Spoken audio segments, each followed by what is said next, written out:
Greetings, programs. I'm the MCP Master Control, and today I've got an interesting, or not really an interesting, but it's a older game. Personally, one that I enjoy a lot. It's a game I used to play growing up, and still do on occasion, but it's been a while. So we're playing Age of Empires 2, the HD edition, which is the one you can find on Steam for about $15, if I remember right.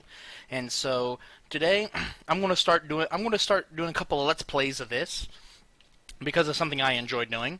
And so we're going to make, as you can see here, I've got a couple of different players and stuff. We're going to make a new one just for the sake of today, and we're going to be James, if I can spell right.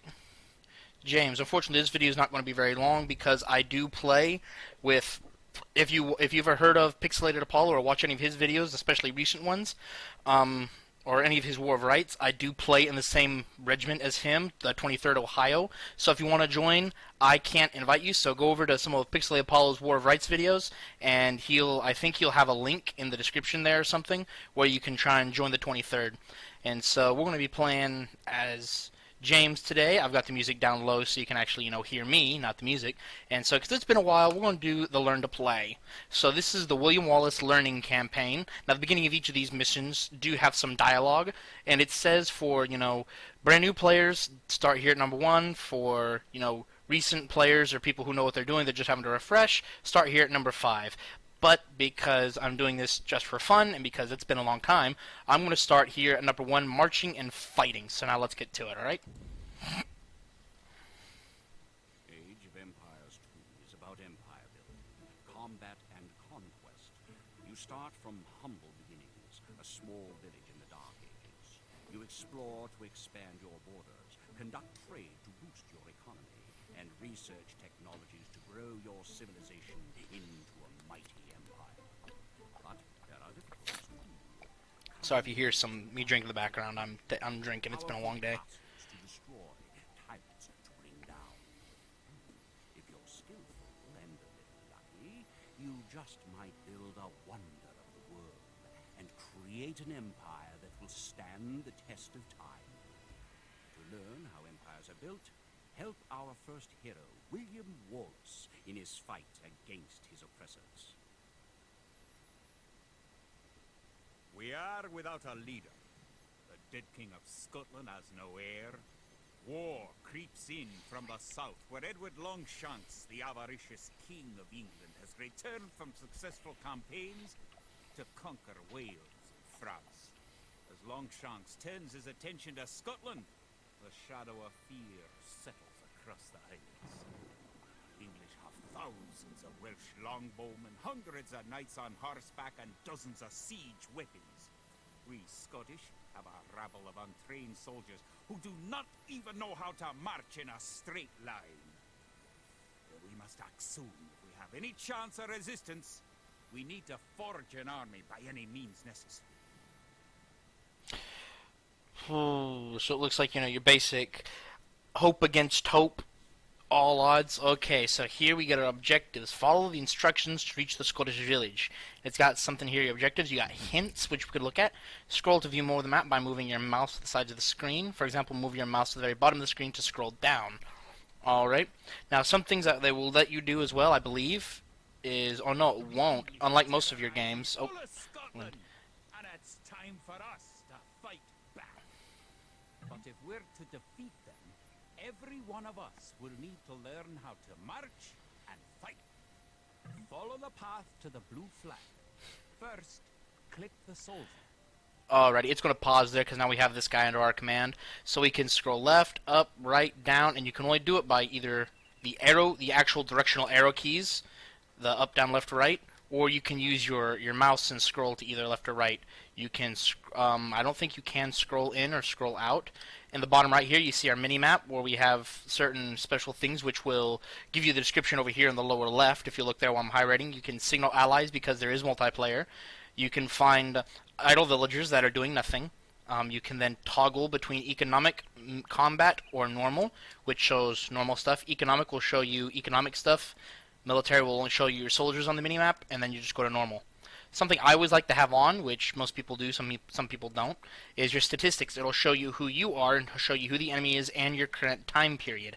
Because once you have your village, you're able to advance throughout the ages by collecting resources, building various buildings from the Dark up through the medieval ages, all the way up into the Imperial Age. Then another one here, you can turn on the help or turn it off, and then you can turn on or off advanced commands, which are these things over here on the left. And then toggling the help will turn on or off the descriptions down here in the back. So let's go ahead and get this started. Good. Now, right-click near the blue flag. So basically this is just teaching you how to, this whole thing is teaching you how to do stuff, and I think it'll move the camera for us as well. Yep, there it goes. Move to the next flag. Click the soldier, then right-click near the flag. Something it tells you here is that you'd re-click.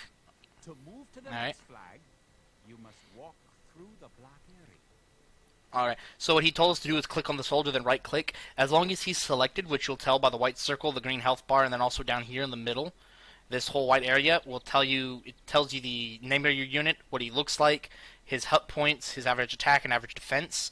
It also tells you what faction you are. We're right now the Celts, or Celts, or however you want to pronounce it, because we're the Scots, and then your player name, so I'm playing as James. Over here on the left, you've got various things. Patrol, which will tell them to move back and forth between certain points.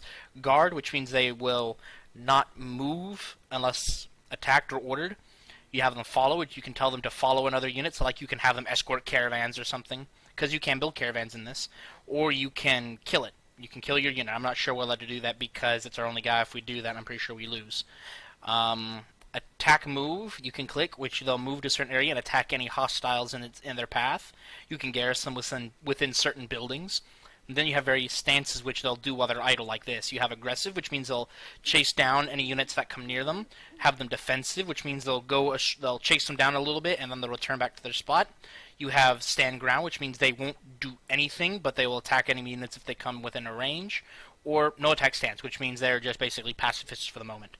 So now he's telling us to go over here, so let's go. Oh, I gotta re-click. You left-click to select it, and then you right-click to move. Moving into the black area reveals more of the map. The black area represents unexplored territory. So yeah, this all black here, this is all it's unknown territory, and then you have the Fog of War, which is over here. So in previously if I can talk, explored territory. So, moving on to the next flag. Reinforcements. We have allies. To move all your soldiers at once, click near the units and drag around them. So what it says by... Right-click to move them. Try moving your soldiers to the next flag. So what he means is by click and dragging, you left-click and then you hold until you get the box. Once all the units you want are inside the box, you let go, and now you see right here, I've got all of them selected. I have my 3 militia, and then my knight, which is this unit right here, my horseback. He's a knight, average attack, average defense, and better health than your average militia unit. And something interesting that you'll notice when I have the 1 selected is that I only have the two rows here of things. When I have all of them, I have 3, because now that I have a quote-unquote army, I can give them formation orders. So I'll put them here so you can see. This is a standard line formation. I can then put them into a box formation, which you can't see very well because they're small, but would put your more vulnerable units like archers in the middle, surrounded by your infantry. I can put them into a staggered formation to avoid area effect damage from like enemy range units like catapults, or cannon once you get those later on, or I can flank, which means I'll be able to move in and surround enemy forces and attack them on 2 sides. But we're going to, for the sake of this, we're going to be in line formation. So moving on to the next flag. Did all your units make it to the flag? The road ahead is guarded by an English outpost. Scroll up to the outpost building by moving the mouse to the very top of the screen. That's another thing. Click the red outpost. Alright, that's another thing I'm going to show you here real quick. Up here on the top right, you have your menu. Sorry, it's very sensitive when it comes to hitting things up there around the corners. You have your menu, which will bring up your pause menu, which then once it's up, you have to make a selection, so we'll do cancel. You have your objectives, which will bring this back, your objectives and your hints. You have technology tree, which we'll end up getting into that later. But that basically shows you what the buildings will allow you to unlock in units in various buildings that you can build certain units from. You have chat, which will allow you to attack, not attack, but send messages to your allies, your enemies, and just everyone in general. And the diplomacy. We are enemies with the British, which will allow us to attack their outpost up here. And so, like he said scroll up by moving the mouse. You can do that with the arrow keys as well. And then once you see the sword icon, you can right click, and that green arrow, that green box that flashed around it says your units have been ordered to attack it. And so now they're just going to move right up until they get in range of being able to attack the outpost. Now, he assumed that we moved to the flag first and then attacked it, but no. I always went straight for attacking. I don't usually go with there. So now they're doing damage. If you left click on the outpost, you can left click on buildings or other units to kind of see their stats as well. If you click on it, it'll tell you its name, show you the picture icon of it, what faction, what race, and then your status with them, whether it's enemy, friend, or allied. And it also Following the path to the village. Yay! So now the dialogue through these things are these announcements they're more storyline-ish, but it also show you, as I was saying, also with buildings and stuff, will show you their health points, so you can then judge not only by the positioning of everything, but exactly how much damage you're doing, how quickly the health points are dropping. Uh-oh. The English are angry that you destroyed their outpost. They're coming to attack your village. Don't panic. Just Okay. click your soldiers and right-click the red English soldiers to attack. Now you saw how they just started moving on their own? If I can interrupt him. But you saw how they stopped moving and then they started again? That's because I have them in an aggressive stance. So they chased down the enemy units. And so, ooh, this guy almost died. He lost 3/4 of his health points. Eee. And so there's your first mission. And then it shows, because the English have to technically survive, I don't know why, but they have one militia unit. I'm pretty sure because I'm fairly positive he's supposed to join the attack for some reason or another. And I'm pretty sure, ES. I did not notice that. That's interesting. That's a little Easter egg. Most people probably wouldn't stop long enough to find out about that. Most people wouldn't stop to look at that. Interesting. So now we can go to the menu, and then quit current game. Game pause. Are you sure you want to quit? Yes. Scotland has soldiers now, if only a few. But if we are to turn back the greed of Edward Longshanks, we will need many more recruits. Much more gold in our coffers. These ancient stones and oaks around us will soon be steeped in the blood of clansmen. And normally, if it was like an actual battle or an actual game that you finished or a mission, then it would bring up an after-action report. It'd show you how quickly you advanced, how many men were killed on both sides, how many buildings each faction destroyed. But yeah, we got a little bit more time. We're gonna move on to mission 2, feeding the army. An army marches on its stomach, or so the old saying goes. My clansmen have been farming and tending sheep for hundreds of years, but gathering enough food to feed an army is a different matter entirely. Without a strong economy, the meager forces that we've cobbled together will collapse again. Alright, so this is a very simple one. This is to teach you kind of the basics of gathering supplies. We need to gather 50 food, 50 wood, and 50 gold. So hints. Villagers can gather food, wood, gold, and stone that you'll need to build buildings, research technologies, and create soldiers. Alright. To support the Scottish army, you'll need to build up your stockpile of resources. To win, gather 50 food, 50 wood, and 50 gold. To gather food from the foraged bush, click a villager. So we got our villager right here, so we're going to click the villager. Then right-click the forage bush near the blue flag. And so I'm going to left click here. This is a forage bush. It carries 125 units of food. You can see how much food the villager is carrying. So The villager continues to gather from the forage bush until he's carrying 10 food. And so when he says 10 food, he means 10 units. So not, if you noticed, I'm pretty sure you didn't, because it happens real quick, but it used to say villager here, now it says forager. Continue working for you, carrying the food to the town center. So when he has 10 food, as we're going to see here in a minute. Now this second mission is kind of a grind. It takes about 10 minutes or so, which we should have enough time to finish it, hopefully. And then he walks back to the town center, and if you watch up here on the top left, right here with the corn symbol here, boom, it's at 10. It went from 0 to 10. This is our supply spot here, and tells you your population cap as well. Gold and stone stockpile. He's telling you the same thing I'm telling you right now. Now I'm going to left click here on the town center. Oh, he gave us more villagers. Faster you can gather resources. Assign your new villagers to gather food.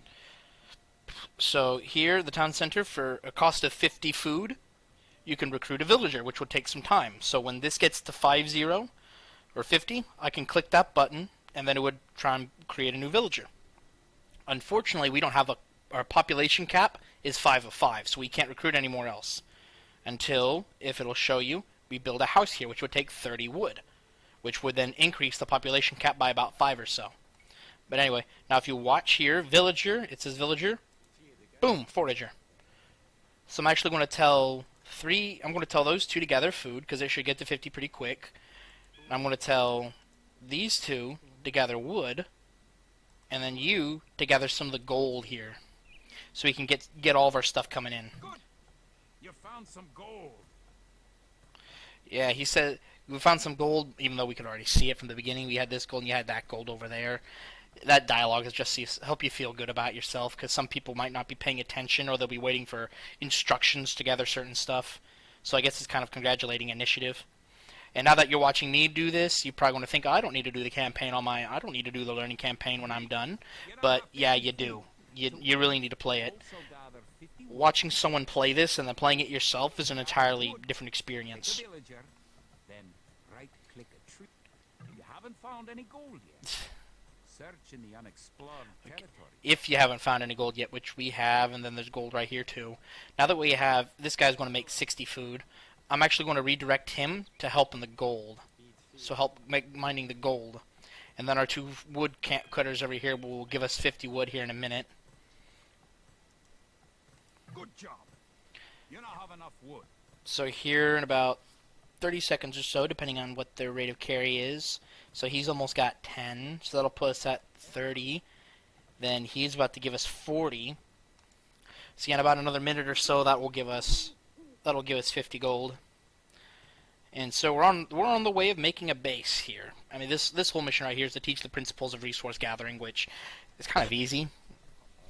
Like I said, if you haven't played this game ever before, you need to play the learning campaign. It's one thing watching someone do it, it's another thing entirely playing it yourself. Because there are a whole lot of mechanics that you have to find out on your own.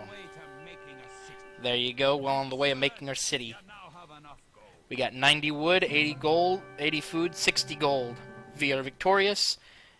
Then we go over here, and then it shows everything else. Ah, we've been surrounded by desert, because this is all you ever needed to see. They didn't bother creating an actual whole map. They just made what we needed. It's interesting, though. Go to Quick Game, and time for the quote-unquote after-action report. Edward Longshanks, for all his disrepute, has shown military tactics in Wales, England, and France to be very effective. Not cruel and ruthless. He's indeed an enemy to be feared. The English sacked the town of Berwick upon Tweed. Would that I could call it a battle, but it was truly more of a massacre. Unless we organize our army, there will be more massacres to follow. I pray we can be ready for Longshanks coming. So basically, like all these action reports that we're hearing are frontier battles and just skirmishes while we're preparing our main forces to try and intercept the British troops. So, oops. If I had more time, I'd do the third one, training troops, which will all be about your military recruitment, your combat, and everything. And as you can kind of see here as we're going along, how it's changed colors. While these are still like colorful, these two are gold because we completed them. So once we get further along here, it's going to be a lot more fun. But I got to get ready to go participate in the event that we're having with the 23rd. Again, if you want to try and at least get into it, or at least find out more about it, go watch Pixelated Apollo's videos of War of Rights, 23rd Ohio Regiment. We're a Union regiment, so we're all fun and games. We're a bunch of Chads, I guess. Anyway, hope you guys enjoy the video, and I want to try and put up another one here in a little bit. Y'all have a wonderful You guys have a wonderful rest of your time. End of line.